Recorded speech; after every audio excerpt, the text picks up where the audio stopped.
अक्सर लोग अपने आसपास की स्थितियों से असंतुष्ट होते हैं। लोगों को घट रही घटनाओं से बहुत सारी शिकायतें रहती हैं।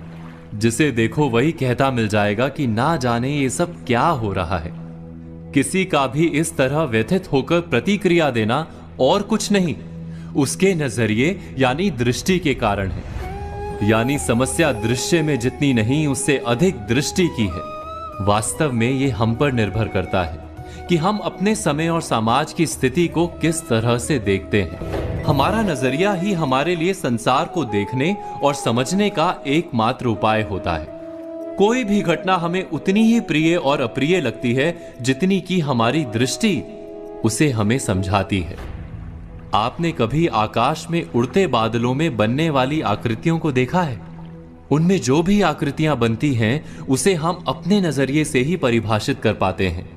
एक ही समय में वो एक बादल का टुकड़ा किसी को शेर और किसी को खरगोश दिखता है।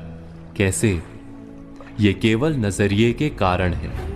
दृष्टि के इस मर्म को हम एक कहानी के द्वारा समझने की कोशिश करते हैं। किसी आश्रम में गुरुजी अपने दो प्रिय शिष्यों के साथ रहते थे। एक दिन गुरुजी ने अपने दोनों शिष्यों से पूछा कि ये संसार कैसा है, अपने दृष्टिकोण से बताओ। पहला शिष्य बोला, ये दुनिया बहुत बुरी है। जितनी देर की रात होती है उतनी ही देर का दिन। कैसा संसार है, उजले दिन के पीछे काली अंधेरी रात आती ही रहती है। अंधेरी रात को नष्ट करके केवल दिन दिन ही रहना चाहिए, बस केवल उजाला रहे। पहले शिष्य के बाद दूसरे शिष्य ने संसार को लेकर अपना नजरिया गुरुजी के सामने रखा। हर काली रात के बाद एक महाप्रकाशित दिन आरंभ होता है गुरुजी। सूर्य देव संसार को हर दिन नई ज्योति से भर देते हैं। लोग अपने अपने काम पर निकलते हैं। किसान हो, यात्री हो या पक्षी, सब अपने कर्म करते हैं। फिर थक कर आराम करने का समय हो जाता है।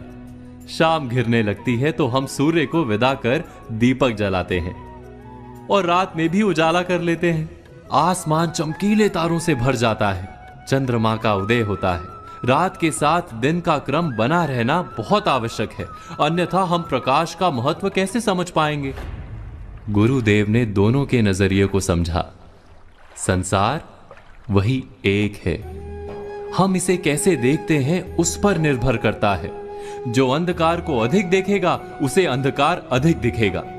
जो प्रकाश को महत्व देगा उसे प्रकाश अधिक दिखेगा। इसीलिए दृश्य नहीं, दृष्टि को बदलने या सुधारने की आवश्यकता है।